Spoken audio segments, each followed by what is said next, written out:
Here we go. We're very fortunate today to have an author visiting our classroom, not right here in our classroom with us, but from down in the Washington, D.C. area. And he's going to be talking to us about his books.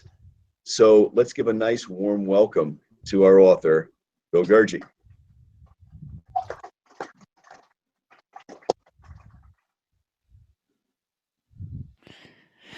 Well, thanks everyone. It's a real pleasure to be here and an honor. I appreciate you guys taking time out of your curriculum to include me in a talk. There's really two things that I'd like to. I have two primary objectives in talking to you guys today. The first and foremost objective is not to embarrass my nephew Tyler. Second objective is to talk to you a little bit about what it's like to be an author and what it takes to be an author. So those are the couple things I'd like to accomplish here today. One of the things I'd like to encourage, though, is I know that we're because of the technology sensitive to the camera swinging back and forth and control of the audio swinging back and forth, but I really do want to encourage questions. So if you guys have questions for things you'd like to know more about, don't hesitate to interrupt and jump in and ask questions. Okay. What I think we'll do, Bill, is I'll have them come up and stand next to me, and then they can present their question to you. Sounds good. That's perfect. What I'd like to do is I figured I'd start with talking a little bit about me and my background, so you know who you're actually dealing with here. So what I'm going to do right now is share a screen. You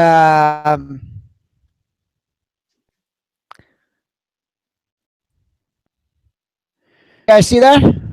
Yes. Okay.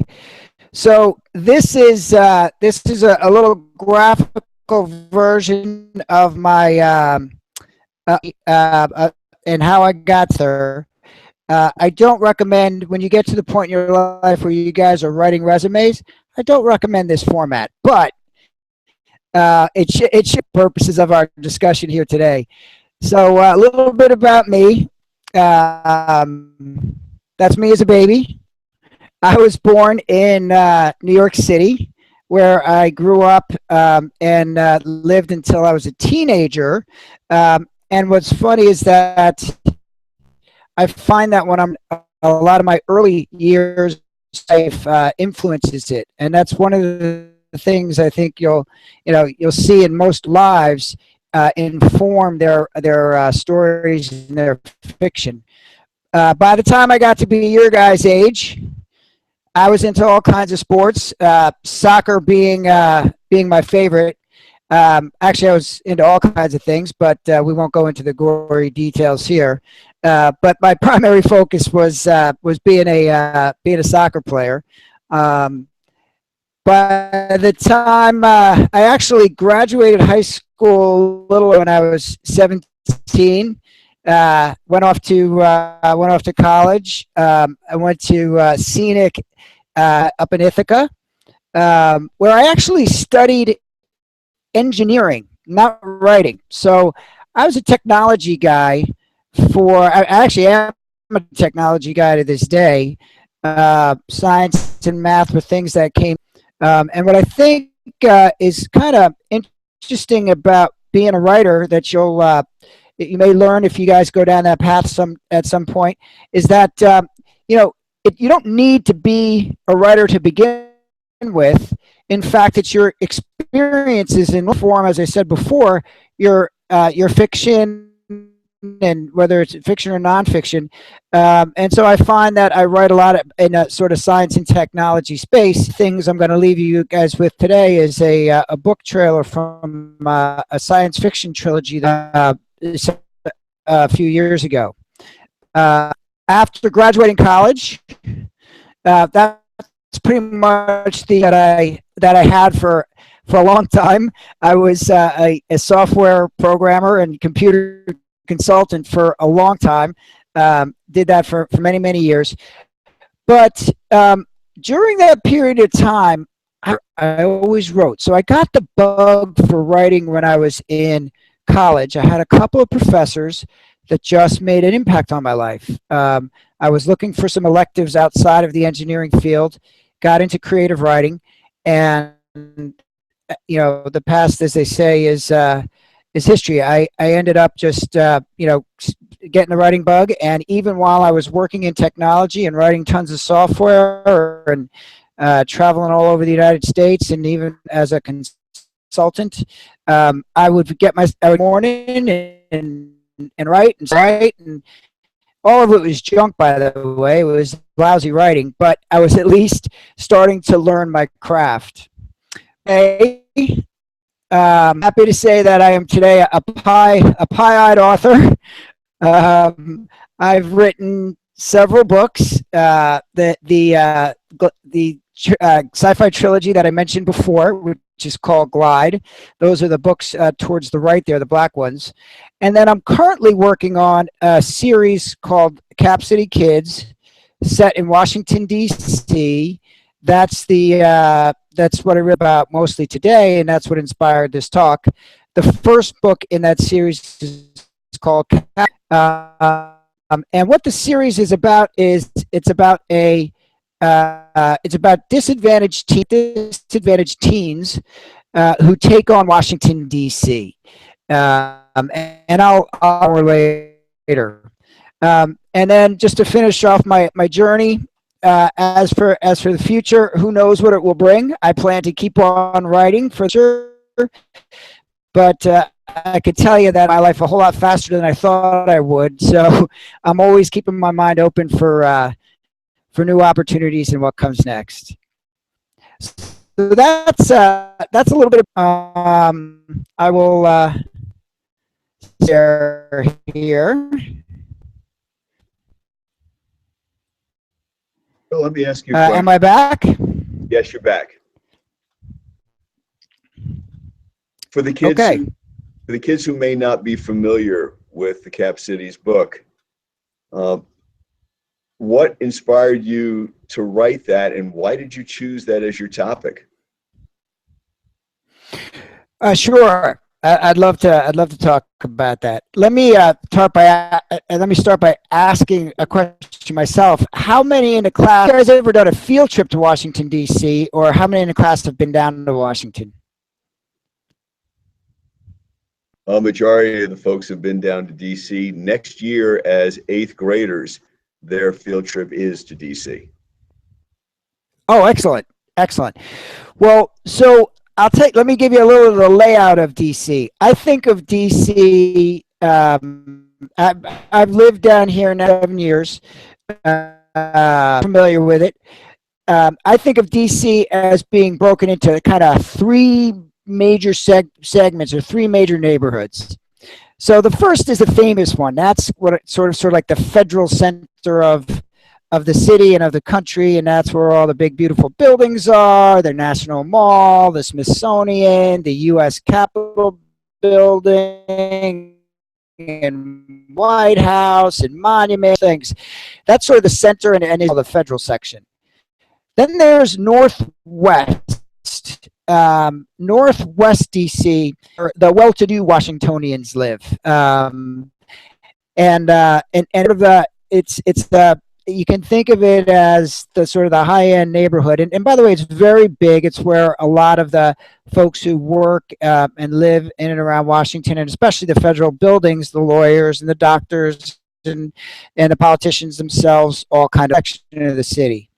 And then there's the other side of the city that not too many people know, any people hear about, and it's called Southeast.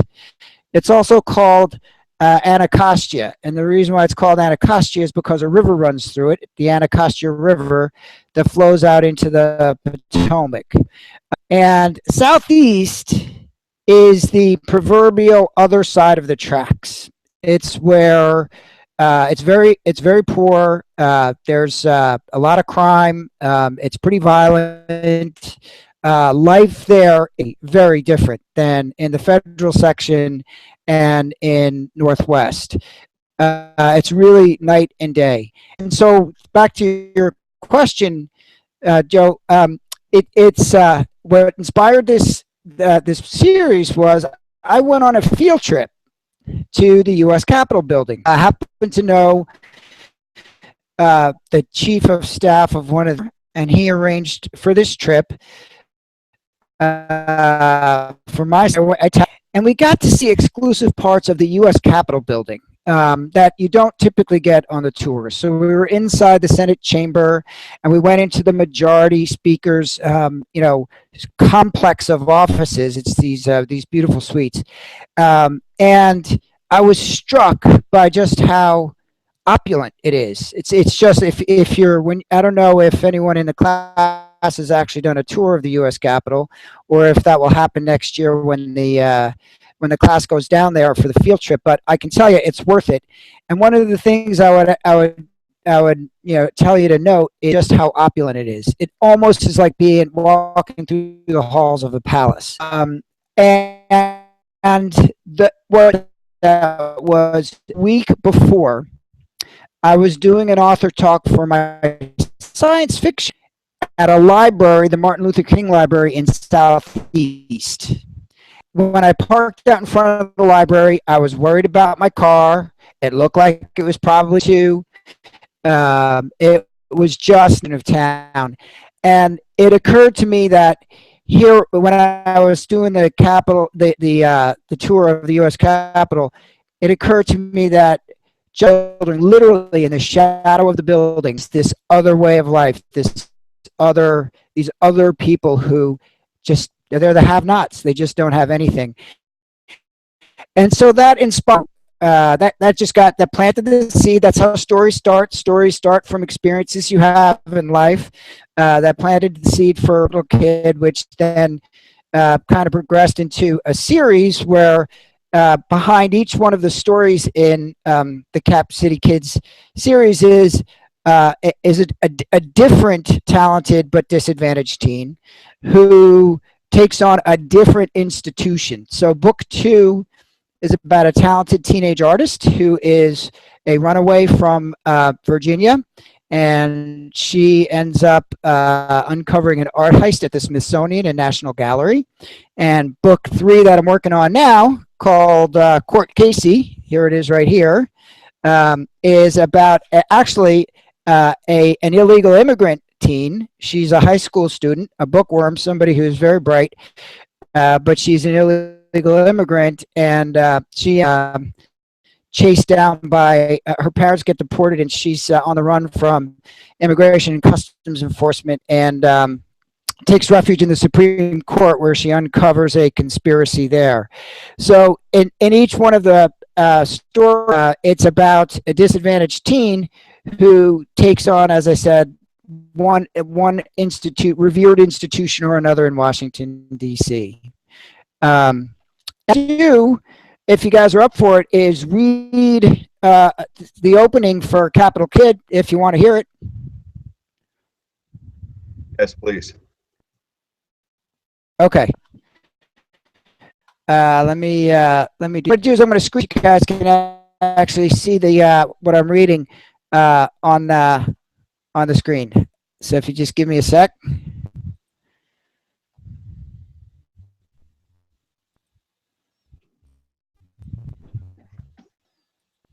Okay, can you see it?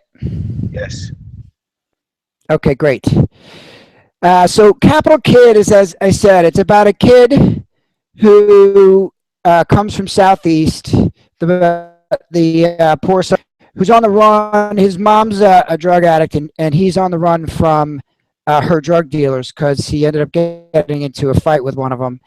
And so he takes refuge in the U.S. Capitol building. He just finds his way down late at night into the U.S. Capitol building.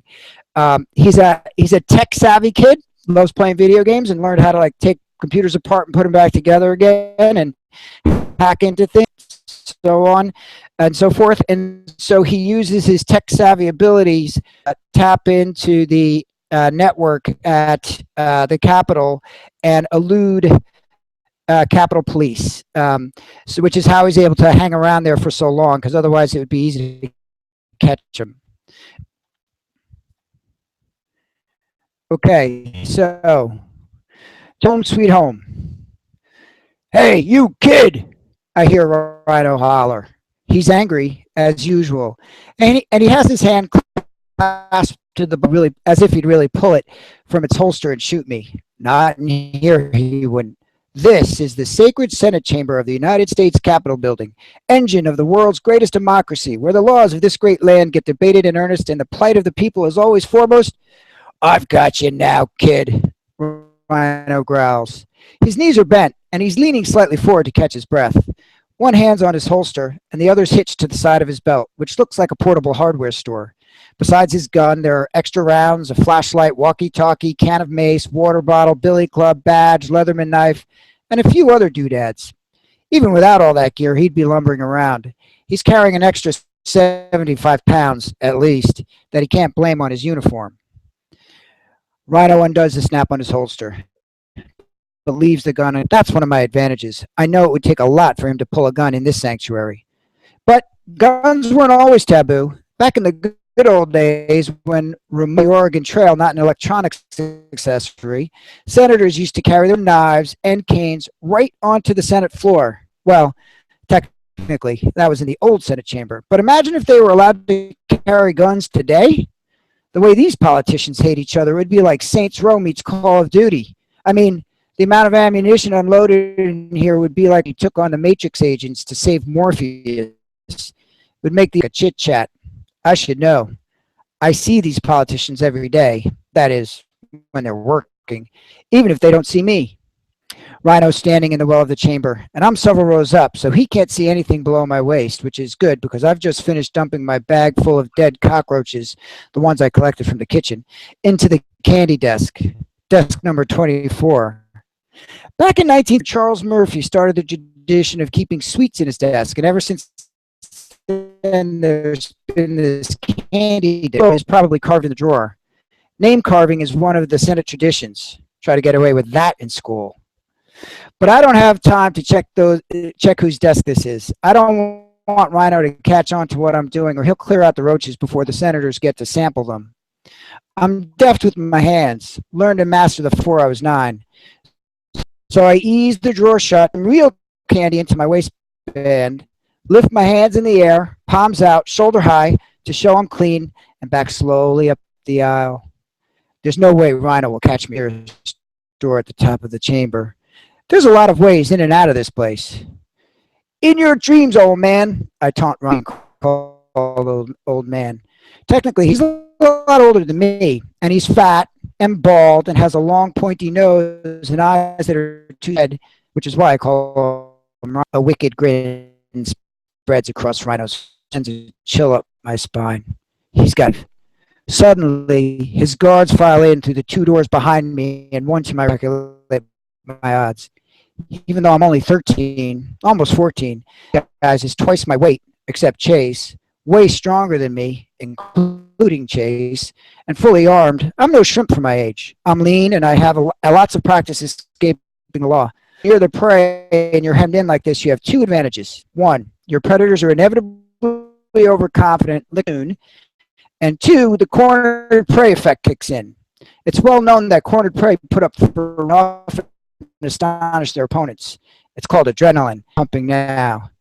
Hey, Melon, I say, who's closing in fast. His bulging arm muscles amplify and look like he's hiding melons inside them. Better duck, or I'll dissolve. With that, I reach into my waistband and hurl the candy I nabbed from the candy desk. That Super Mario Brothers trick out on the streets, or I'd be eating bullets. So stupid that he predictably hits the deck like I launched real fireballs at him. I laugh and to the end of the chamber, where 2 doors remain unguarded. That's a 3rd advantage. If you get your opponents fired up enough, they'll lose their cool and won't think. Losing your cool is more common in this chamber. Like, this is where Representative Preston Brooks caned Senator Charles Sumner nearly to death for calling his cousin out as a friend of slavery in his famous crime in 1856. It's where Senator Ben Tillman punched Senator John McLaurin in the mouth for lying about his character. And where Senator Strom Thurmond filibustered powers against the Civil Rights Act in 1957. I could go on about the ill tempers and bizarre beliefs of senators and congressmen, but I don't have time right now. his feet, slobbering like he's right at me. But even he can't clear the 2 rows he needs to catch up. I hear him crash into a couple of desks behind me. I'll give him nip my heels. Now that I'm past Mellon, it's a foot race to the other side. Chase, the only female guard on Rhino's elite team, has no chance of catching me, but she's dodging through the desks anyway. I kind of know if it's her gray eyes and mane of chestnut hair or a look that reminds me of Annabeth Chase, brainchild of Athena and Percy Jackson. Good movies, lousy video games. Harder than the rest of Rhino's crew. Plus, she's fast. She's the only one I would worry about catching me in a foot race. I hear a loud thud and groan as Chase's thigh catches one of the desks wrong and she falls sideways. Rhino knows. Stop or I'll shoot, he hollers. I turn to look at him. He actually has his gun trained on me. Now that's a surprise. But I know, whoops, went the wrong way. But I know he'd catch hell if he pulled the trigger in here. No, you won't, I call over my shoulder. Then I slip through the doors and slam them shut on Loki, who has jet black hair and an action, just as he's about to come through. Loki had been sneaking down the side of the Senate chamber like he was wearing an invisibility cloak or something, but I spotted him right from the beginning. I hear a grunt followed by a loud thud, and I know I knocked Loki off his feet. Time to get lost about the Capitol building. It's an endless maze. In fact, it's more like a luxury hotel than a government building, with its secret halls, underground passageways, domes, rotundas, galleys, corridors, peristyles, offices, committee rooms, balconies, dining rooms, elevators, garages, libraries, a crypt. Well, maybe that isn't a luxury hotel feature unless it's ours. And even a private underground train. Most people don't know the half of it, and not even the people who work here know about the secret passages and rooms built beneath the Capitol that's surrounding Nabes like a giant underground web. I bet not even the architect of the Capitol building. The architect is like the pope of this place, overseeing all maintenance activity on the grounds, new construction, that sort of thing. You know, there have only been 11 architects since 1793. Talk about job security. I bet not even the architect knows about some of this. That's how I found my hideout. I'll tell you about it later. And that's where I've been living. All right, I'll stop there. So that just gives you a taste for the main character. His name is Boot. That's his nickname, actually. And as I said, he comes from Southeast and is hidden in, he's taken to hiding in the building. And things, if you ever do read the story, is he plays pranks pretty regularly on the senators and Congress people. That's one of his trademarks, and it actually ends up getting him in a lot of trouble. But the story takes a serious turn. At some point, he ends up uncovering a conspiracy and gets caught up in it. And soon discovers, the way I would I'll leave it at this just in case you guys end up inspired to try to. He soon discovers that the halls of the U.S. Capitol are not that different than the street, with backstabbing going on between the senators and bribes and all sorts of things. So with that, I'll stop and see if anybody has any questions. Let me ask you this question, Bill. When you create your characters, what types of traits do you look to make sure your characters have or don't? Well, yep.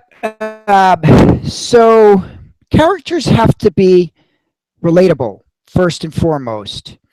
And so that means if you create a character that heroic features, it's not that believable. And so you might like them at first, but you're not going to like them for very. By the same token, if you create a character who's just pathetic and down and things are always going wrong, unless you're writing some kind of comedy, again, it's not relatable by the average person. I mean, who wants to read about somebody who always has problems? So the catch is to write a character who you want to root for. You know their flaws and you see their flaws, and by the way, you can relate to their flaws because you might have something similar yourself that you're dealing with. But you know that in their heart they're kind of good, and and there's somebody who you want to see succeed. And so it's called empathy. And what you try to do as a writer is to create an empathetic character that people relate to, ultimately end up rooting for. And that's what draws somebody in. It's funny, right? Some of the best literature that's out there is not just about the story, it's about the character. And if the characters work, the story can in fact be maybe even a little ho-hum, but if you love the character, you want to, pick up the book and get back into it again because you're really into their life and following their life. Let me ask one other thing. What advice would you give to young writers that would help them as they work with their craft in the future? I love that question. So I would give you a couple of pieces of advice. The first is that unless you're the kind of person who has a lot of luck and hits the lottery on a regular basis, I wouldn't think of writing fiction as that doing right out of college and start making bundles of money. It just doesn't happen that way. So it's a great career rewarding, but it's the kind of thing that you truly are a bit of a starving artist when you get started in it. In mind.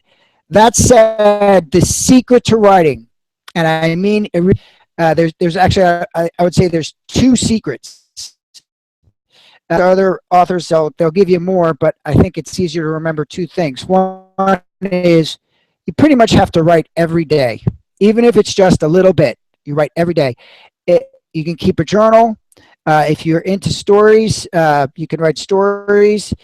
Whatever format is, write every day, because that is what will advance your craft. It's like an instrument. You can't get good at playing an instrument or a sport. You can't get good at playing a sport unless you.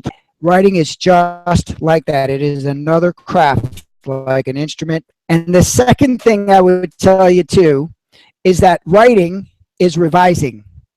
There isn't a person, not even Shakespeare, wrote Shakespeare in his first draft. It just doesn't happen. You write, and the first thing that comes out is usually garbage and is very depressing. And you look at it and you say, I'm not a writer. I mean, look at that. That's lousy. But then you go back and you fix it. And then you go back again and you fix it some more and you fix it some more. And by the end, you actually start to feel pretty good about what you have there. And it starts to look pretty good and sound pretty good. And you might even have the courage to share it with somebody else to read. So two things: write every day regularly. And remember that writing is revising. What you put on the paper first is probably going to look like and feel like and smell like junk, but it will get better when you revise it. We appreciate you taking your time today to spend with us and to give a little insight into the writing process and share some of your book with you. So I'd like to ask my students right now to give you a warm thank you.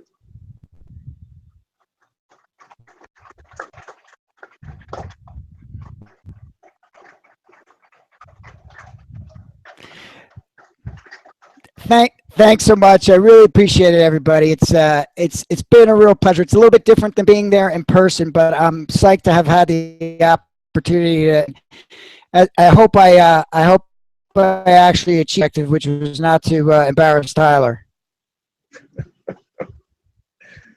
If you have a moment, what I'm going to do is I'll stop the broadcast and I'll mute the mics for now, but just to kind of do a little close at the end with you, if you would just hold on for a moment while I take care of some business here. Okay. Thank you.